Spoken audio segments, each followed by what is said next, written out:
la parasha de Vayechi. Donc on finit le livre de Bereshit, le premier livre le plus important de la Torah, le Bereshit, qui contient tout. Et là-bas, il faut donc, on a dit d'abord, première chose, quand on fait la paracha, c'est la halakha qui va avec. Donc, tout simplement, comme la paracha de Bereshit, elle est extrêmement liée avec les brachot, c'est toujours des brachot, des brachot, des brachot, des brachot. Alors on va, qu'est-ce qui est pour vous le symbole de la bracha dans la vie? Eh bien c'est le Shabbat. Le Shabbat, le Zohar nous dit que c'est le Mekor HaBracha. C'est le Shabbat qui est la source de la bénédiction de toute la semaine. Comme on voit,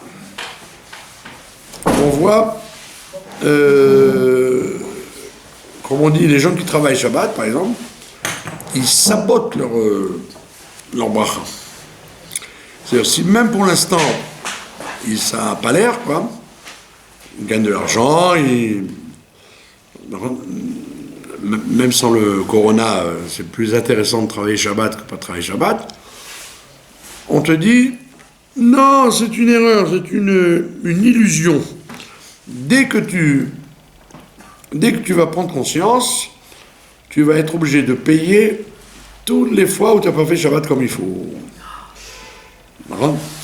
Il y avait quelqu'un, il travaillait Shabbat 2-3 heures dès que la nuit, en France, quand la nuit arrive tôt, à 4h30 Shabbat, tu continues à travailler jusqu'à 6h, 7h, ça fait 2-3 heures. Et il a pris sa retraite. Dès qu'il a pris sa retraite, alors il croyait toucher une certaine somme qu'il avait calculée, et on lui a octroyé que ça, moins quelque chose. Et c'est pas possible. Le comptable s'est trompé, pendant des années donc, et il lui a déclaré une somme inférieure, et il a fait son calcul, il a dit ça tombe exactement aux heures que j'ai travaillé pendant le Shabbat. Je croyais les récupérer dans ma retraite, on me les a enlevés. Il m'a dit, viens je te montre, c'est ahurissant quoi. Ça correspondait à tant et tant d'argent pour les 2h30 qu'il travaillait en plus, dans les Shabbats d'hiver, et tac, le comptable s'est trompé, et évidemment tu ne peux pas récupérer 30 ans, 40 ans quand le comptable s'est trompé. Tu es payé d'après ce que tu as déclaré. Le comptable, c'est lui. Donc le comptable d'en haut, le vrai comptable lui a enlevé ce qu'il avait touché injustement. J'avais un ami qui était dentiste. Alors le Shabbat c'est le meilleur jour. Parce que tous les gens y venaient, ils faisaient des prothèses et des dents il faisait du 10 000 ou du 20 000 francs par Shabbat. Il me dit, tu te rends compte, si j'arrête, mais c'est énorme. Comment tu veux que je récupère ça?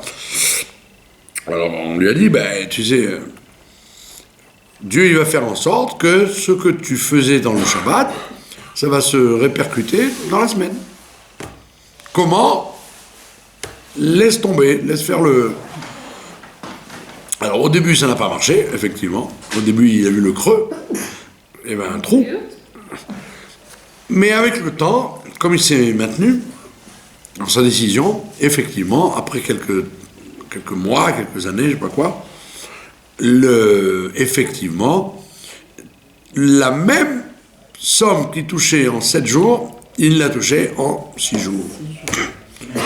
Il y avait toujours un PDG ou un expert comptable qui ne pouvait pas venir le samedi, qui préférait la semaine, etc. Et donc il a fait la culbute, il a récupéré son... Donc de là on voit que le Shabbat c'est le Makor. Le Makor de la bracha. Ça donne la bracha aux jours qui viennent. Et ça donne la bracha des jours qui sont passés. C'est la source dans l'avenir et la source du passé. Donc les 7 jours de la semaine, les 6 jours de la semaine reçoivent leur bracha du Shabbat qui vient et du Shabbat qui part. D'accord? Voilà. Maintenant, dans le Shabbat, vous avez une mitzvah que certaines personnes ont tendance à négliger, la mitzvah de l'Havdalah. L'Havdalah, d'après Shabbat. Comment ça? Il y a des gens qui disent, bon, ça va, j'ai fait Shabbat, voilà, Shabbat est parti, ça va. Il y a des 3 étoiles. Tout revient comme d'habitude. Alors oui, dans le kiddush du Shabbat, il y a 2 aspects. Il y a le kiddush verbal et le kiddush dégustatif. Il y a le kiddush qu'on fait avec les mots, c'est la tfila. Dans la tfila, on dit Baruch Ata Hashem Mekadesh Shabbat. Donc quand tu as fait ça, tu as fait le kiddush de Shabbat par les mots. Et quand tu sors, quand tu dis Baruch Ata Amavdil Ben Kodesh Lechol, tu as fait sortir le Shabbat avec les mots.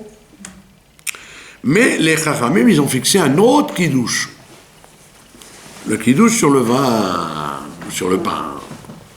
C'est un kiddush de consommer quelque chose qui se rajoute au kiddush verbal.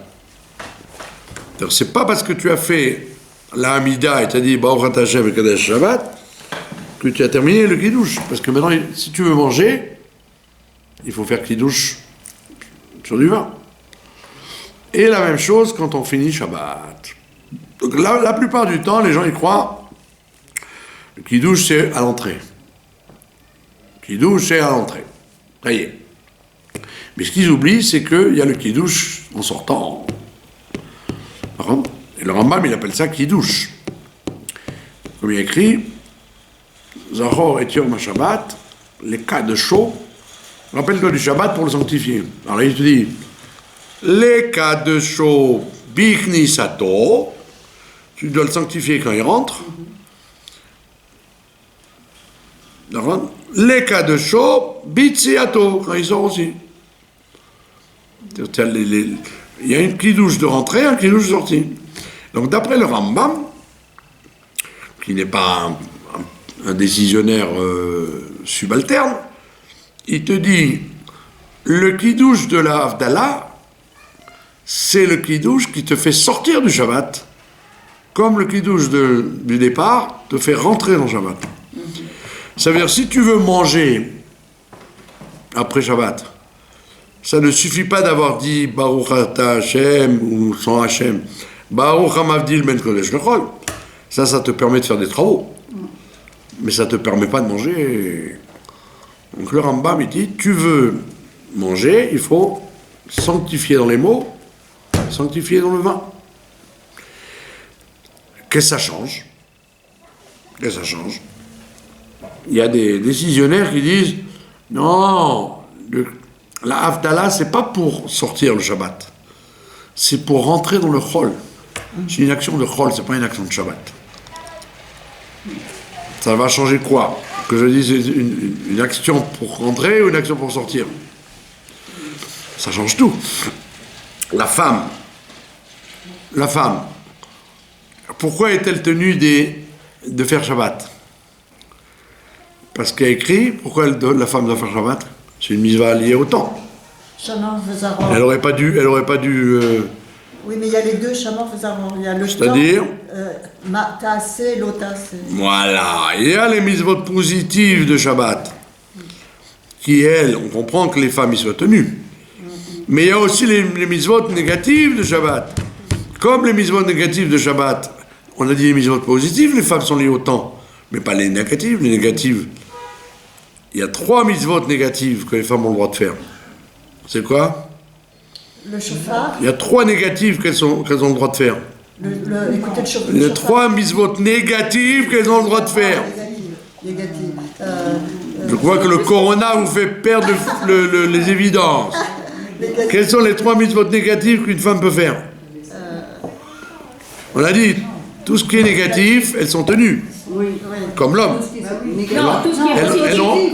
Tout ce qui est Ce qui est négatif, elles sont tenues. Elles n'ont pas le droit de tuer, elles n'ont pas le droit de voler, elles n'ont pas le droit de faire l'adultère, elles n'ont pas le droit de faire les travaux de Shabbat, elles n'ont pas le droit... D'accord? Mais il y a 3 mitzvot négatifs qu'elles ont le droit de faire. Lesquelles?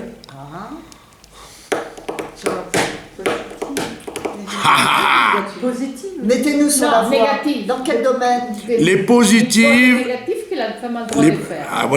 Vous voyez plus le temps passe et plus la logique s'en va de ce monde. C'est parce qu'on s'est fait Les vacciner. positives, celles qui sont liées au temps, elles ne sont pas tenues de les faire. Les négatives, elles sont obligées de les faire toutes, parce que c'est pas lié au temps.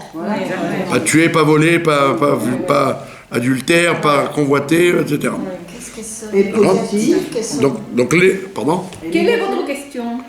Il y a 3 mitzvot négatives qu'elles ont le droit de faire. Qu'on a le droit de faire. Dans quel domaine? Dans quel domaine? De changer un bébé. Pardon? Changer un bébé, je sais pas. Pourquoi c'est une mitzvah négative de jouer un bébé? Oui, on Bon, première mitzvah négative, c'est que la femme a le droit de se rendre impure devant les morts. Ah, je savais pas du tout ça.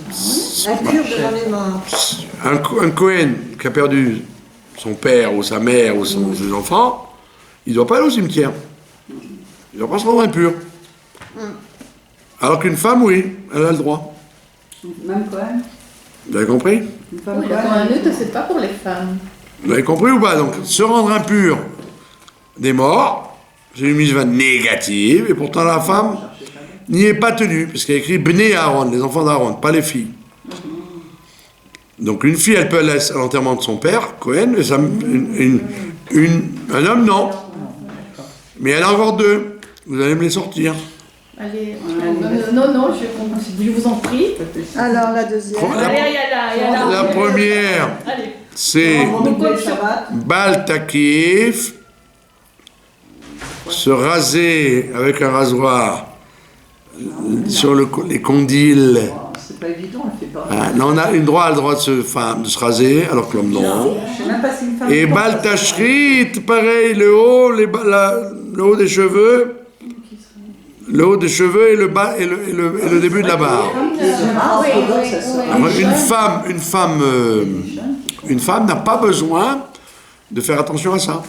Elle peut se raser avec un rasoir, les tempes et le condyle.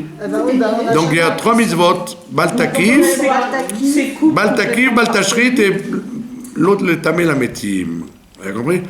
À part ces 3 négatives, elles doivent faire tout. Toutes les négatives. D'accord? Pas manger à Kippour, etc. etc.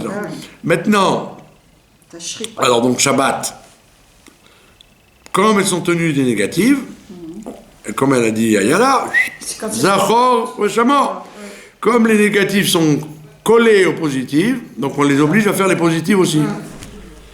Donc le kavod de Shabbat, le oneg de Shabbat, donc elles sont obligées, et le kidouche de Shabbat.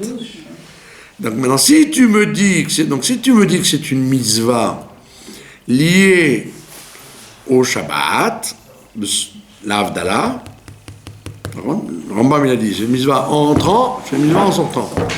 Une mitzvah en sortant, donc la femme, d'après le Rambam, elle doit faire l'Avdallah sur du vin.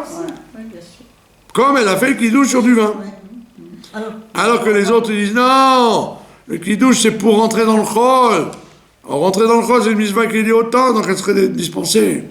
Donc on voit bien que, à cause du Rambam, les femmes doivent faire attention à écouter ou à faire Avdallah, parce que peut-être c'est une mitzvah liée au Shabbat et pas liée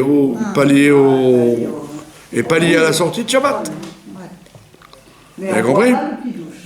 Et pourquoi pas? Si on est toute seule, parasique, qui nous pousse une.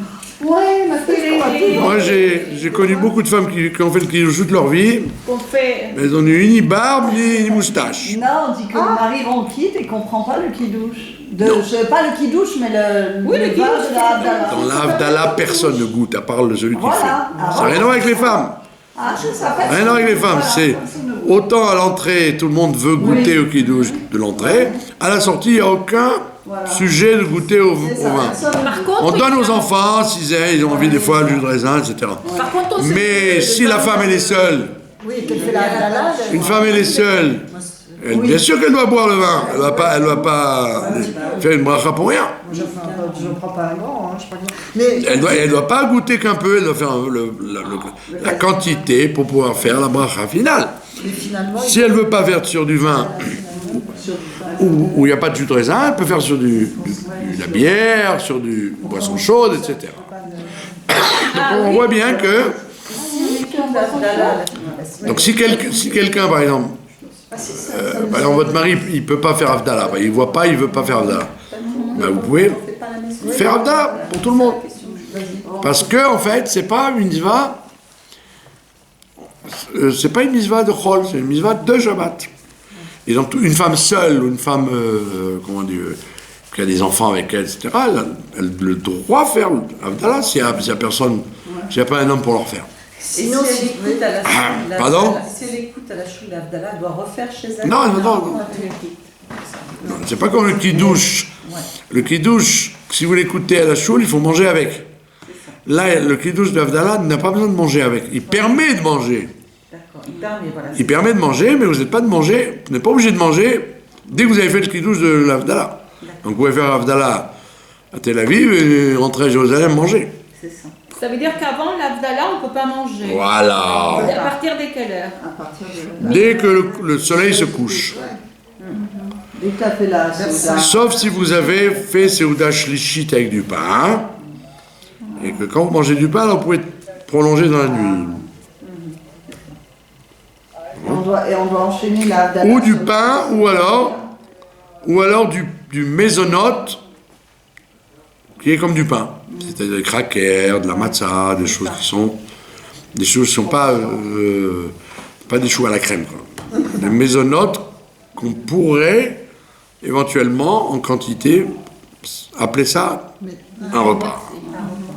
Donc si vous mangez mésonote avant le coucher du soleil, vous pouvez continuer à manger même la nuit. Mais il faut que ce soit du pain ou du mésonote pain. Pas du pain vaffelé, un choix à la crème ou un cigare aux amandes de marocain. Qu'est-ce que vous voulez dire quand vous dites vous pouvez manger donc Vous pouvez continuer. et continuer quand? sans avoir Dans la nuit. sans avoir fait la Juste à la Havdalah. Vous avez compris? Le Seuda Shlishit, ça permet de poursuivre. Oui, parce que c'est Et la la Havdalah, Havdalah, tu peux la faire jusqu'au mardi. Après ça, ça n'a rien à voir. On peut la faire jusqu'au mardi. Non, vous pouvez faire, comme on dit, si vous ne mangez pas. Oui. Ah non, mais si on fait Il faut mes rester à jeun. Il faut rester à jeun jusqu'à mardi, c'est un peu difficile. Et boire. Pareil. Tu vas pas attendre. Et après la Havdalah, en fait, le kidouche permet aussi de faire un Havdalah malgré tout. C'est bien d'enchaîner sur le laver malgré. Si vous voulez. Vous avez compris? Mais se note comme un repas.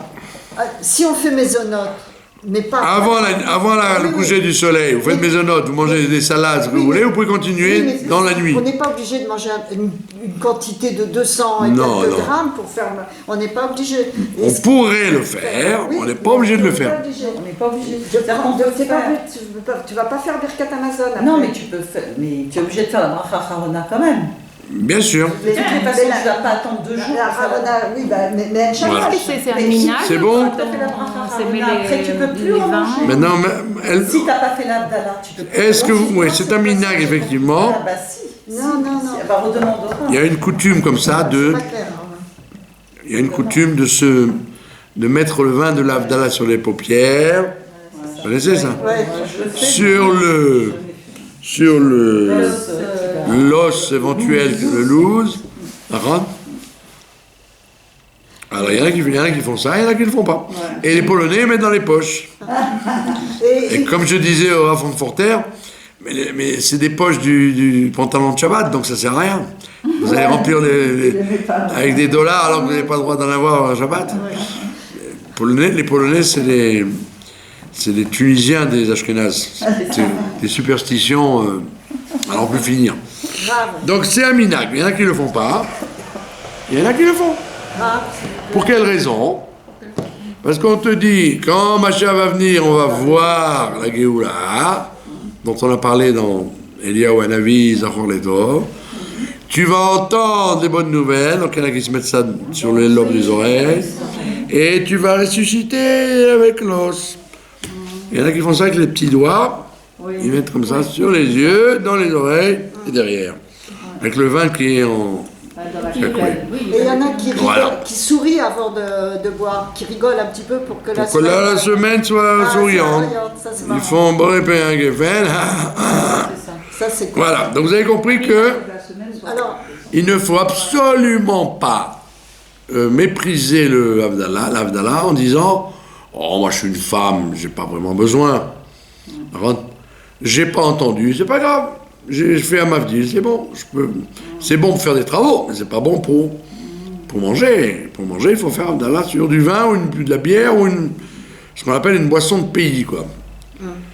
Il y en a qui permettent sur des boissons, une boisson chaude par exemple. du lait. Quelqu'un qui n'aime pas qui supporte pas le vin après Shabbat, ou la bière c'est trop fort, il peut se faire un thé ou un café. Ou du lait, j'avais vu. Du lait. Du lait, non. Si, j'ai lu dans le Shulrana. Mais moi je vous dis non. Surtout qu'en général vous êtes encore dans les 6 heures de la viande en hiver. C'est problématique. D'accord ? Voilà, vous avez compris. Et surtout pas le coca. Le Moshe Feinstein il dit le Coca-Cola ne s'appelle pas une boisson de pays, bien que ce soit la boisson nationale de la jeunesse américaine. D'accord ? Voilà. En tous les cas, il faut boire la quantité. Il ne faut pas simplement goûter.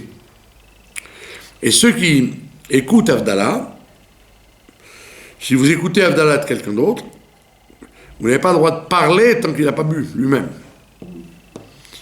Il fait Ba'orata Hashem, Mavdil ben Kodesh lechol. Il va s'asseoir pour boire, prendre son temps, et vous commencez déjà à partir et à parler. Il dit non, il faut observer le Havdaleur, le Havdaliseur, et ne pas attendre qu'il ait bu au moins la majorité du verre. Voilà. Donc on voit bien que, maintenant, tout ce qu'il y a dedans dans l'Havdalah, c'est-à-dire les Bessamim, on prend des Bessamim pour respirer après Shabbat, à cause de l'âme supplémentaire qu'on avait reçue pendant Shabbat. Les Neshama Yetera. Quand Shabbat rentre, on reçoit une Neshama Yetera. Alors on dit, cette Neshama ça fait souffrir de la voir partir, donc on remplace avec une odeur, soit d'une épice, ou si on n'a pas d'épice, on peut prendre un fruit, et frotter le fruit, et dire la bracha, noten, ve'artov, baperot. Ou alors, si on n'a pas des épices, on peut prendre des plantes. Il faut que ça sente bon, il faut qu'il y ait une odeur. S'il n'y a pas d'odeur, c'est pas bon. Et si que Dieu préserve, quelqu'un n'a pas le sens de l'odorat, il est enrhumé, il est coronisé, ce que je sais, lui aussi il ne peut pas faire un Bessamim, parce que pour sentir, il faut qu'il y ait une odeur. Si tu fais la bracha de l'odeur et tu ne la sens pas, c'est une bracha pour rien. Est-ce que quand celui qui fait la Havdalah, il fait la bracha sur les Bessamim, est-ce que lui il se dit je vous rends quitte et nous on sent sans faire la bracha, ou on fait la bracha aussi? Comme on veut. Comme on veut. Si on veut pas se rendre quitte, on peut la refaire. Si on veut se rendre quitte, on la refait pas. Lui, de toute façon, il l'a fait pour tout le monde.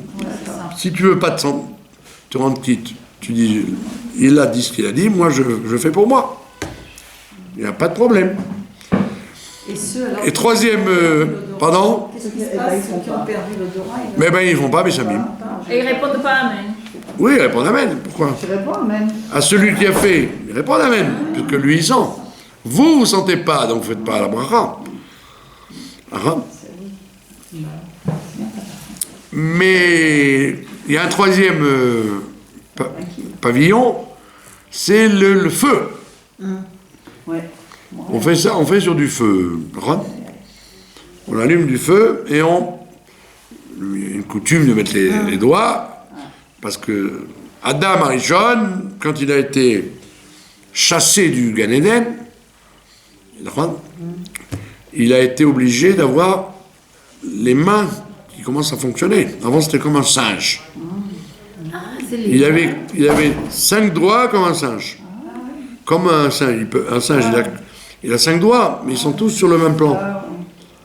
C'est-à-dire que quand il peut attraper les branches et tout, mais il ne peut pas attraper un objet, il fait comme ça. C'est grâce au pouce. C'est le pouce qui fait qu'on peut attraper quelque chose. Donc, comme Madame Arishon n'avait pas besoin de travailler, tout était là, devant lui, il était comme un singe, il avait une main uniforme. Dès qu'il a fauté, et donc on a dit maintenant mon coco, tu vas être obligé de prendre la fameuse pince que Dieu a créée et commencer à faire fondre le bois, le métal, etc. Donc il a eu la main qui a fonctionné. Alors c'est pour ça que nous, quand on fait l'Havdalah, on regarde la flamme et on cache le pouce. Pour pas mentionner le rappel d'avoir été chassé. De la faute d'Adam Arishon. J'ai aussi entendu quelque chose, que c'était les 12 tribus et Esav et Ishmaël qu'on cachait, et les 12 tribus qu'on... Parce qu'il y a les phalanges. Ouais. Donc il y a 1, 2, 3 fois 4, 12 tribus qui cachent Ishmaël et Esav. Esav. Bravo. C'est ce que j'avais entendu. Moi, j'ai entendu aussi que il fallait regarder les ongles, parce que les ongles... Voilà. Pourquoi on regarde la lumière sur les ongles? Parce que justement, encore une fois, Monsieur Adam Arishon, c'était comme un poisson. Il avait tout le corps comme avec des écailles. Donc il était protégé du froid, du chaud, pas comme les écailles.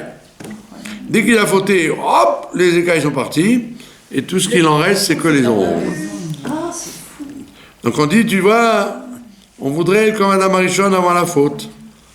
En même temps, c'est une espèce de prédilection qu'on se fait pour la semaine, en disant, tu sais, essaie de me faire comme Adam Arishon. Me fais pas trop travailler, me donne pas trop de boulot, que je ressemble à Adam Arishon avant d'être chassé du Gan Eden. Que j'ai la semaine facile. Pas la semaine au turbin. Allez, va travailler. Donc c'est une des raisons pour laquelle on fait ça avec le... Voilà. Maintenant, la femme, en général, pour je ne sais quelle raison, ne fait pas la bracha du feu. Donc elle allume le feu, oui, mais elle ne fait pas la bracha sur le feu. Et s'il y a quelqu'un qui l'a fait, ben voilà, elle écoute, elle répond amen. Vous avez compris? Quelle est la raison? Ben parce que c'est une malédiction, Malédiction qui a été donnée à l'homme. Eh oui. Malédiction, non, qu'elle a provoquée. C'est elle qui a éteint le feu du monde en l'obligeant à manger. Donc on dit, ça marche pas trop que tu parles du feu, parce que c'est un peu de ta faute s'il y a du feu maintenant. Sinon il y avait la lumière du jour, du Gan Eden tout le temps. Il n'y a pas besoin de feu. Le feu est venu parce qu'il a été chassé, et donc la nuit est arrivée. Donc c'est un symbole en même temps du travail qu'on va être obligé de faire, parce que sans feu, il n'y a pas de travail, il n'y a pas de... Il n'y a pas d'armes, d'ustensiles. Oui, on ne peut rien fabriquer sans feu. Et donc, en même temps, c'est une consolation. Donc la femme, elle dit, je ne veux pas être associée à ça, donc elle allume le feu, mais elle ne fait pas avec le feu. Maintenant, si on n'a pas tout ça, ni des épices, ni du feu, on fait qu'avec le vin. Pas obligé de faire avec les autres. La Chal te dit, tu n'es pas obligé de courir après d'aller rechercher du feu, rechercher des épices. Il n'y a pas, il n'y a pas. On peut le faire qu'avec une seule bougie. Si on n'a qu'une seule bougie. Ah oui, il vaut mieux faire avec une double bougie. Oui, alors si on n'a pas une double bougie, on prend une bougie et on allume une allumette à ce moment-là. Pourquoi? Parce que il faut que ce soit un feu fort. Alors, le feu fort minimum, c'est ce qu'on appelle une torche. Le feu torche est beaucoup plus fort que le feu. C'est pour ça que ils vendent des bougies torsadées pour t'éviter d'acheter de mettre 2 bougies. Voilà. Donc tout ça, on n'est pas obligé de le faire dès que la nuit tombe. Alors, il faut attendre que la nuit tombe déjà, être sûr. Alors en général, si vous avez remarqué, sur les calendriers, il y a écrit, la nuit tombe, en fait, 20 minutes après le coucher du soleil. Disons, 5h moins 20, coucher du soleil. Nuit, 5h. Donc, il suffit que vous rajoutiez 2 minutes de rajout du chol sur le Kodesh. 2 minutes suffisent. Ah, mais sur les calendriers, vous voyez bien qu'il y a écrit, au lieu qu'il y ait écrit 5h02, il y a écrit 5h20. Alors, il y a écrit Tset à Shabbat. Attends, mais moi, j'ai toujours cru que Tset à Shabbat, c'est quand il y a les 3 étoiles, ça suffit. Alors, on dit qu'en fait, le Kaf HaChaim, il dit ça, que pour sortir du Shabbat, il y a un rajout supplémentaire. Alors, donc, si vous n'avez pas l'occasion, vous n'avez pas le temps, alors n'attendez pas Tset à Shabbat. Vous pouvez faire ça 2 minutes après la nuit. Mais si vous avez du temps, alors effectivement, il ne faut pas faire de travaux tant que pas le Tset à Shabbat écrit. C'est un rajout qui a été fait. Rabbeinu Tam, ça c'est une coutume qu'ils ont inventée il n'y a pas longtemps. Avant, ça n'existait pas. Rajoute 40 minutes, 40. Ouais. En hiver. Pourquoi Rabbeinu Tam? Parce que en général, dans les lois de Shabbat, le Shulchan Aruch, il prend des chitotes même isolées. Il ne prend pas simplement les grands poskim, le Rosh, le Rambam, le Rif. Il prend un Maharam de Rothenburg, il prend un Maharil, il prend un... Alors, bien que l'écrasante majorité des décisionnaires disent qu'on va d'après les Géonim, aussi bien pour rentrer le Shabbat que pour sortir du Shabbat. Rabbeinu Tam, il est formidable, mais lui, quand il y a 3 étoiles, il te dit, c'est en plein jour. Je ne vais pas du tout d'après mes yeux, je vais d'après le vrai soleil. Bon, bien que toi, tu vois déjà 3 étoiles, il fait noir dans le ciel, pour moi, c'est encore plein jour. Et Rabbeinu Tam, il te dit, à ce moment-là, tu oses faire quelque chose, tu transgresses Shabbat. C'est un plein jour pour Rabbeinu Tam. Autant ils font rentrer très tard. À Paris, il y avait une grande communauté qui s'appelle les Satmar. Les Satmar, ils font d'après Rabbeinu Tam. Alors, ils font rentrer Shabbat. Et quand le rabbi de Satmar était là, ils lui ont dit, ne t'amuse pas à prendre la voiture dans les 3 étoiles. Tous les gens vont te lapider. Il dit, moi, mes 3 étoiles, moi, c'est plein jour. Oui, mais en Israël, c'est très mal vu. On va voir le grand rabbin de Satmar dans en voiture, quand les 3 étoiles sont là vendredi soir, ils vont dire, mais Shabbos. D'accord ? Donc il s'est dispensé de... Il a fait comme tout le monde. Il a fait rentrer Shabbat à l'heure où tout le monde fait rentrer Shabbat. Mais dans les séfarades, le Rav Ovadia, il a innové un truc, parce qu'en fait, c'est très très peu pratiqué, qu'on le veuille ou non, qu'on ne nous raconte pas c'est pour les Safta, que le Rabbeinu Tam à la sortie, c'était vraiment très peu pratiqué, parce que les Géonim, ils te disent, les Géonim, c'est tous les sages qu'il y a eu après la clôture du Talmud. Eux, ils disent, on va d'après les 3 étoiles, c'est tout. 3 étoiles, c'est la nuit totale. Tu peux allumer du feu, tu peux tout faire. Et Rabbeinu Tam, il dit, mais putain, c'est plein jour. Donc ils ont rajouté le temps de Rabbeinu Tam. Mais c'est un chidouche des communautés modernes. Avant, il n'y avait même pas de souvenir de ça. Les gens, ils ont... Pourquoi ? Parce que le Shulchan Aruch, étant donné qu'il fait attention à tout, il a dit, il y en a qui fait attention, on va faire attention. Oui, mais c'est pas parce que il l'a dit, Shulchan Aruch, que c'était pratiqué. C'était pas pratiqué. Alors, les séfarades, comment on dit, modernes, ils font Keilou Rabbeinu Tam. C'est-à-dire, ils font Avdallah, ils font Arvit normal, et ils lisent du Zohar dans la synagogue en attendant Rabbeinu Tam pour rentrer chez eux. Mais c'est vraiment une coutume exceptionnelle qui a pris de l'ampleur, mais en réalité c'est surtout le Rav Ovadia Yosef, parce que lui dit Shulchan Aruch, je vais rien entendre d'autre. Alors que tous les Kehilot, Séfarad ou Ashkenaz, tenaient des Géonim, à part le Satmar. D'accord? Bon, mais Kitsour, celui qui veut faire comme Rabbeinu Tam, tant mieux pour lui, mais il y a toujours une espèce de décalage, parce qu'en général, la femme, elle est déjà en train de faire la vaisselle, les enfants, ils sont déjà en train d'allumer le iPhone, et le père, il est à faire le Zohar à la choule en attendant Rabbeinu Tam. Et ils vont très loin, ils te disent même, pour Hanouka, que la femme allume aux 3 étoiles, la Hanoukia, et moi je l'écoute. Parce que j'allume pas, c'est encore Rabbeinu Tam. C'est un peu tiré par les péotes. D'accord? Bon.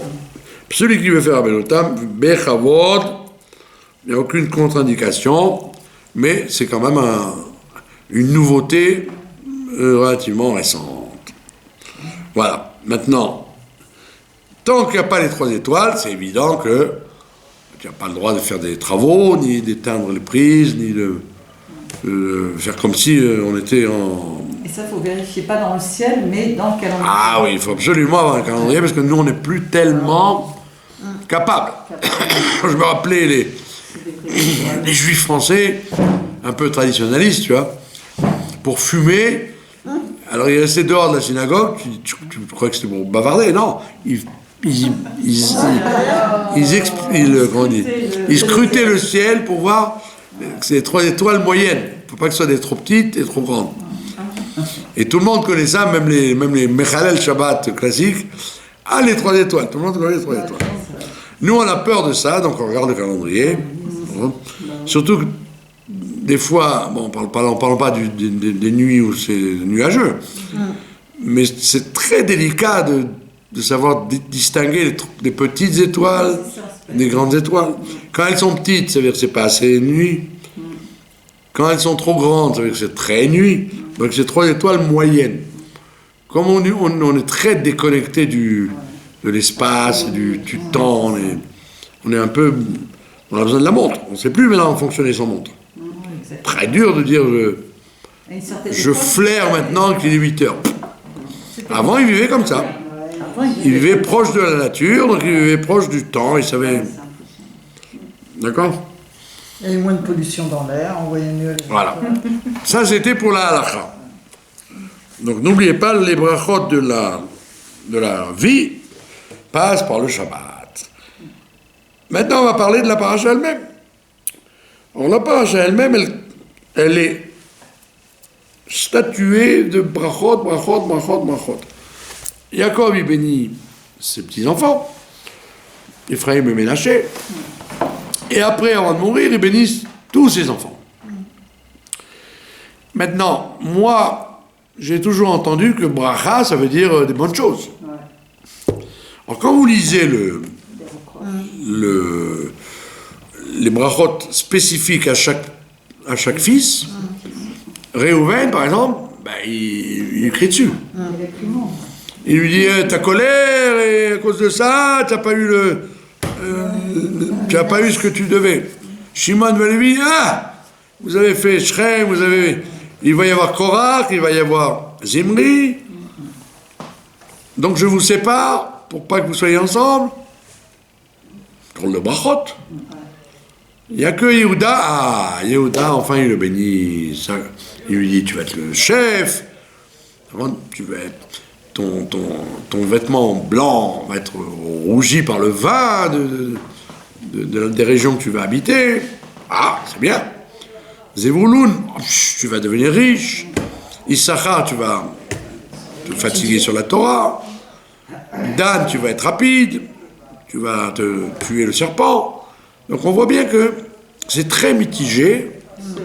Il y a des brachot qui font peur, qui ne sont pas des brachot, qui sont des menaces et des reproches. Et tu as des brachot qui sont, comme on voit, agréables. Alors on ne comprend plus. C'est quoi ça? C'est quoi ces brachot tu as été nerveux, tu as fait ci, tu as fait ça. Hein? Les 3 premiers fils, tu trembles. D'accord? Après, ça va mieux, mais les 3 premiers fils, tu trembles. D'accord? Comment ça marche? C'est quoi cette différenciation dans les brachot? En fait, on voit déjà avec Ephraim et Ménaché que comme Yaakov les bénit, il dit à Ephraim, tu seras grand, ce sera toi le chef des frères, etc., etc. Et il fait comme ça, il tourne il inverse les bras. On dit pourquoi il n'a pas donné, au lieu de donner la bracha d'Ephraim à Ephraim, il aurait pu donner la bracha d'Ephraim à Ménaché. En lui disant, tiens le nouveau-né, tiens l'aîné, ben voilà, je te donne les brachot de l'aîné. Il dit non, c'est à ton frère que je les donne, les brachot d'Ephraim avant Ménaché. Ben, si tu veux faire une bracha, fais-la bien. Ne lui dis pas, mais je m'excuse, hein, je ne peux pas te donner un bracha, c'est à ton frère que je la donne. Toi, je donne une bracha moins grande. Ben alors, papy plutôt, sois gentil, donne-moi la bracha du Bechor à moi. Je suis le Bechor. Pourquoi tu fais ça? On répond, d'où vient le mot bracha? Bracha, ça vient du mot amavrich, celui qui tire une racine d'une plante pour la faire entrer dans une autre plante. Amavrich. Et en même temps, comme le mot brecha, la piscine. Qu'est-ce que c'est une brecha? Tu prends de l'eau et tu attires de l'eau dans un endroit pour emmagasiner de l'eau dans la cuvette et ça s'appelle une piscine. Donc brecha, donc ça veut dire attirer d'un endroit à l'autre. C'est ça la bracha. Et donc la bracha, si c'est d'attirer d'un endroit à l'autre, ça veut dire qu'en fait, je ne fais que dévoiler sur terre ce qui t'est réservé en haut. C'est ça la bracha. Je ne peux pas te faire une bracha sur quelque chose que tu ne pourras jamais être. Donc j'attire le flux de la source de ton âme qui va descendre dans ton âme qui est dans ton corps maintenant. C'est ça la bracha. Et donc tu ne peux pas bouger de ça. Tu ne peux pas transformer Zevulun en Issachar, et Reuven en Shimon, et Yehuda en... Chacun il a sa vocation telle qu'elle est inscrite là-haut. Et moi, Yaakov, je ne fais que tirer le tuyau pour emmener l'eau d'en haut dans le corps d'en bas. Voilà le travail de la bracha.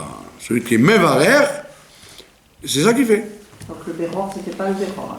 Donc c'est ça, donc la bracha de Ménaché, c'est comme on a déjà vu plusieurs fois, le vrai Bechor, c'est Ephraim. Et c'est pour ça qu'il lui dit, Slicha, je peux pas te donner renverser les cartes. Les cartes sont que lui, il doit être Ephraim, tel qu'il est en haut, il va être en bas. Et je peux pas te faire, toi, Ménaché, descendre la bracha d'Ephraim sur toi. Et tous les frères sont comme ça. Donc vous avez... Il y a quand même une anomalie. Donc c'était le Bechor physiquement, mais pas spirituellement. Voilà. Il y a une anomalie là-dedans, c'est que ça ne règle pas ma question du départ. À savoir, comment la bracha que je fais à Réhouven, c'est de lui dire « Ah, ta colère, t'as amené des catastrophes, et voilà, et toi Shimon, et toi Lévi. » Attends, sois gentil, dis-moi des belles choses. Dis-moi, tu seras ça, tu seras ça. Tu me dis, ah, à cause de ça, à cause de ça. La réponse est que dans la Hamshacha, quand on veut attirer sur terre une bracha, l'individu, il a deux façons de recevoir la bracha.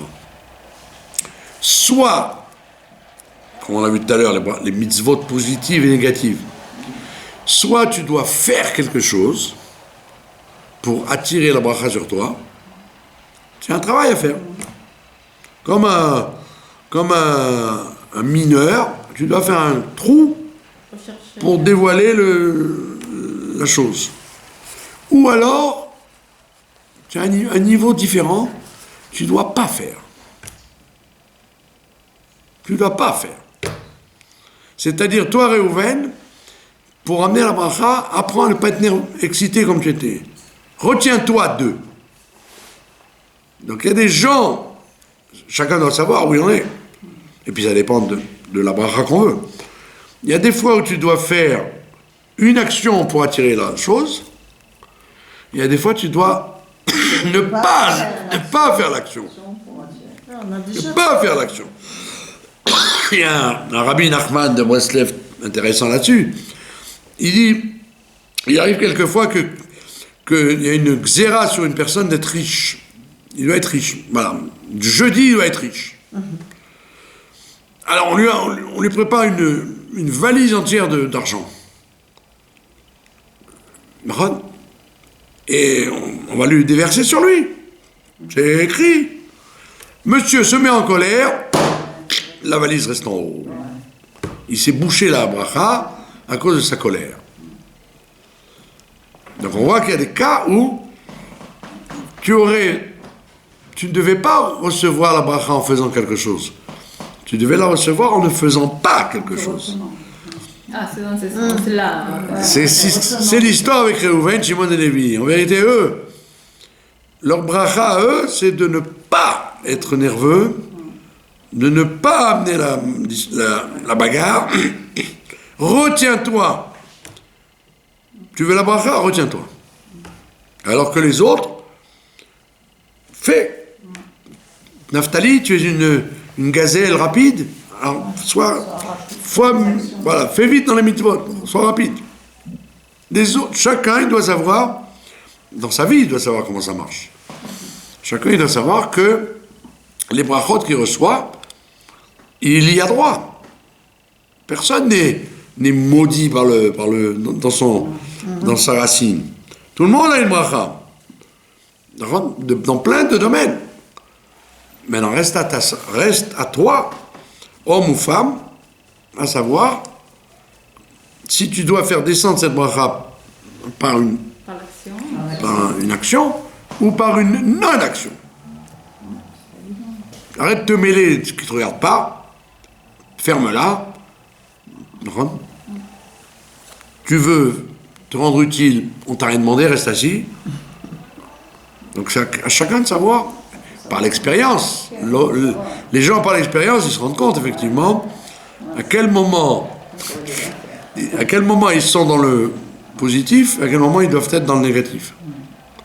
C'est pas une contradiction.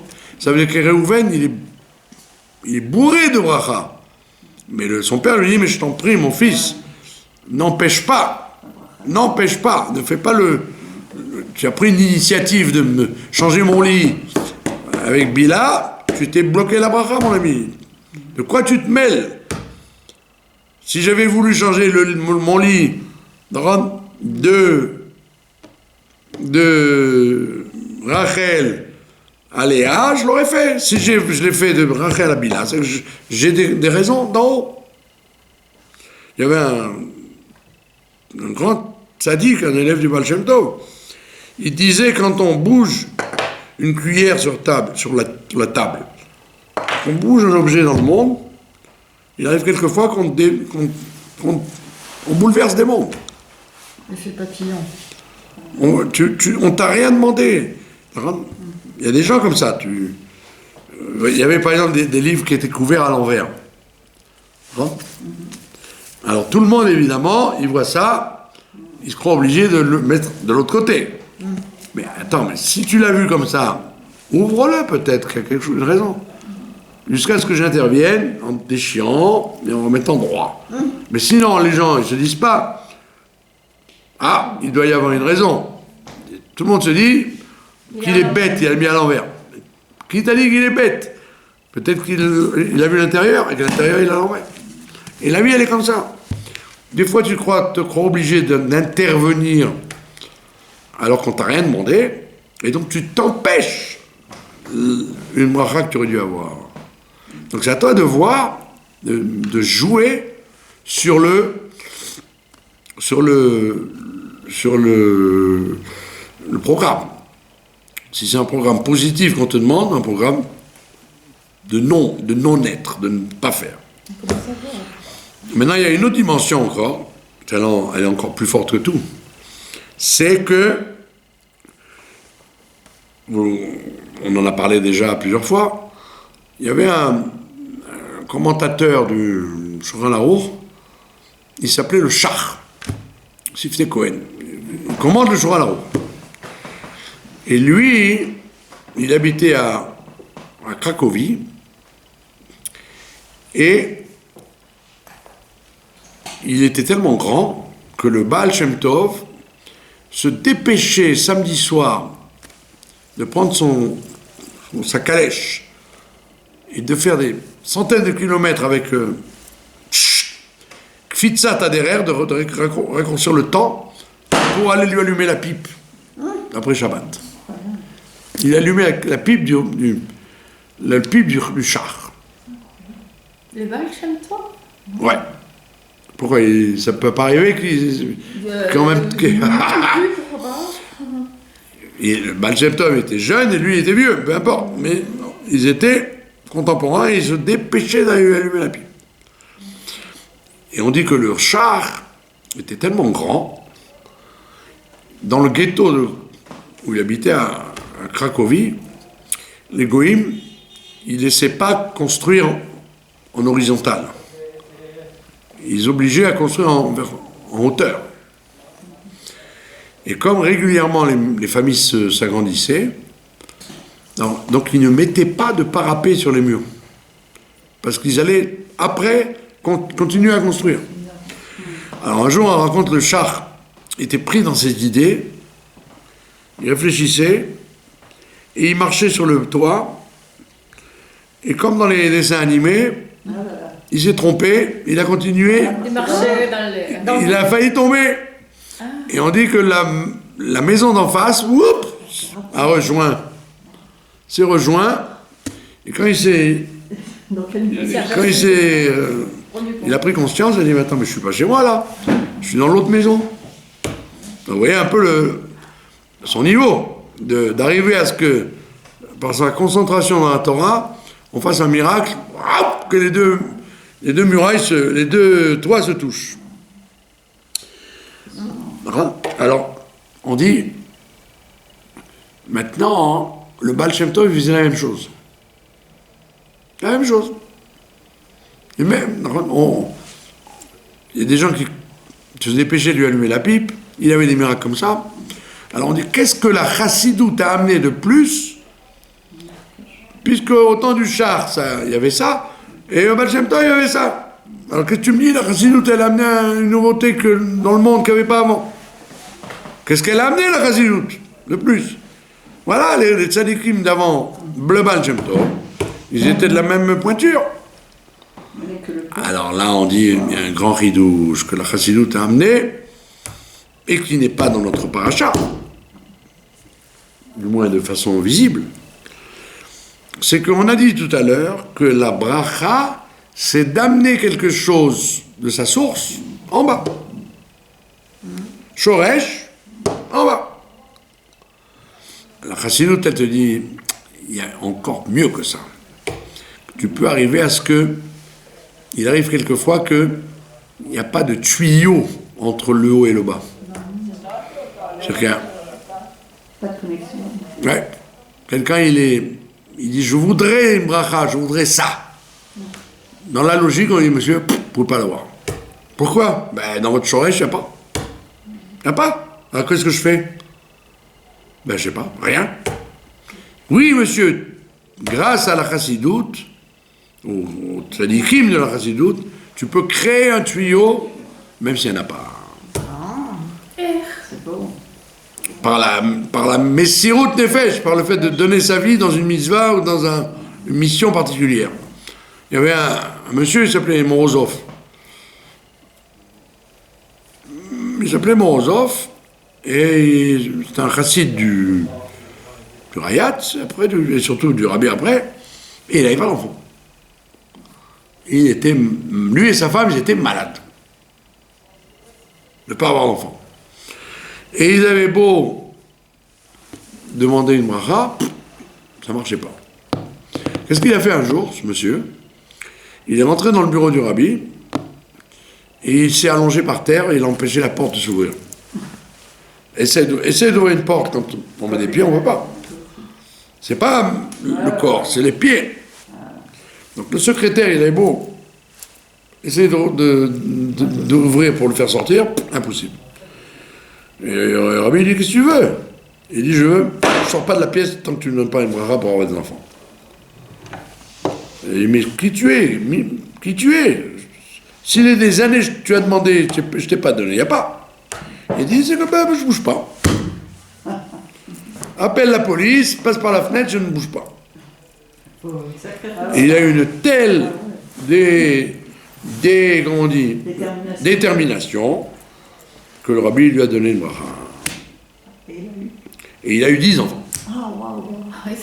J'en connais 2 ou 3.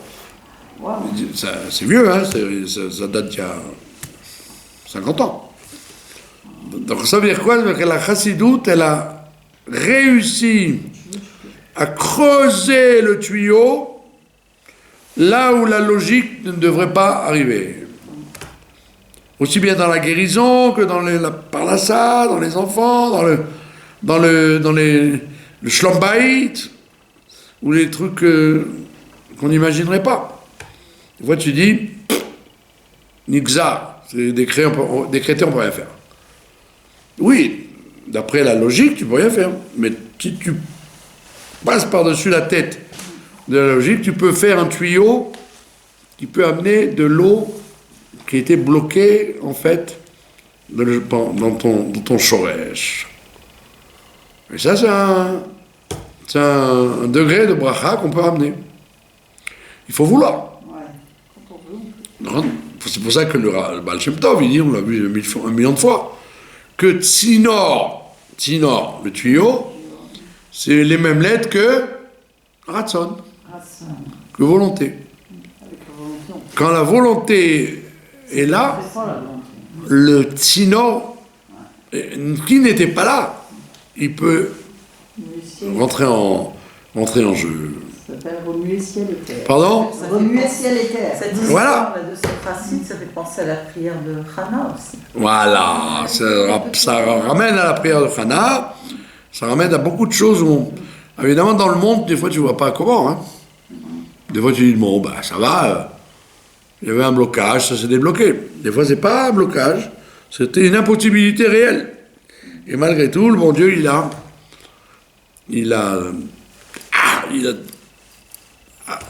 attiré par ta volonté. C'est ça la force, c'est ça le dur, c'est la volonté.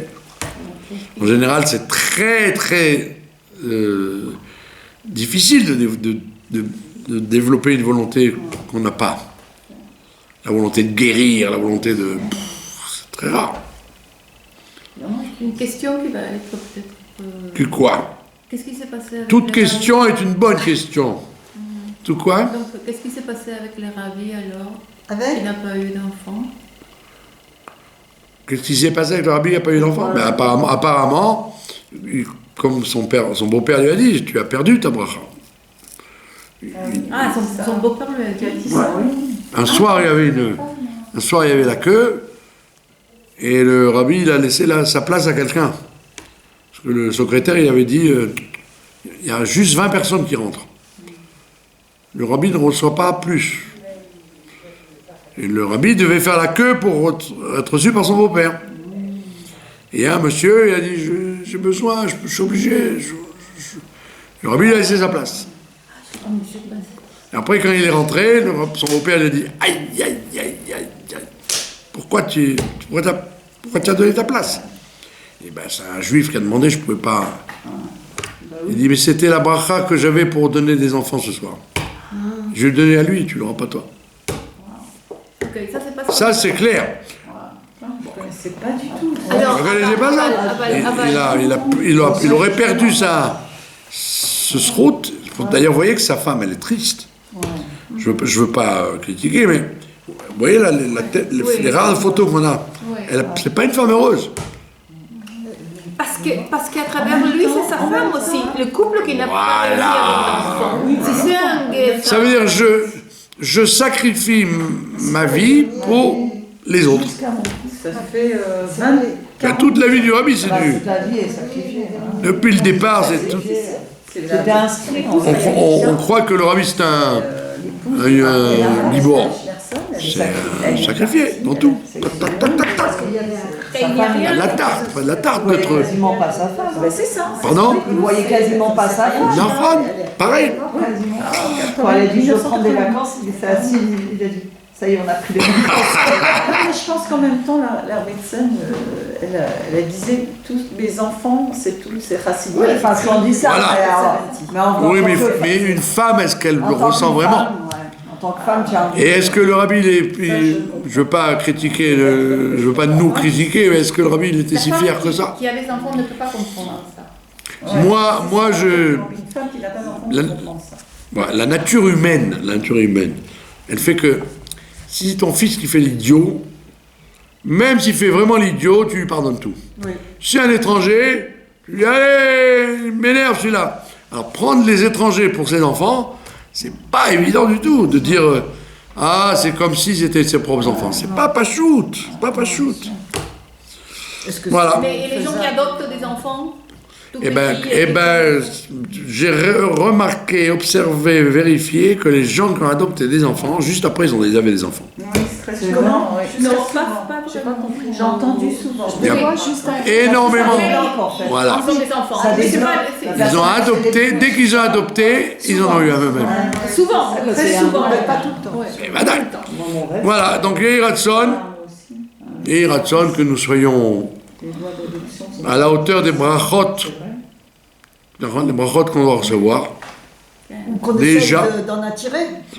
et qu'on essaie de les attirer si on ne les a pas. Puisse créer je sais pas comment, mais Ce tsinor, voilà. Sinon, rien de sinon. Voilà. Faire un forage en l'envers.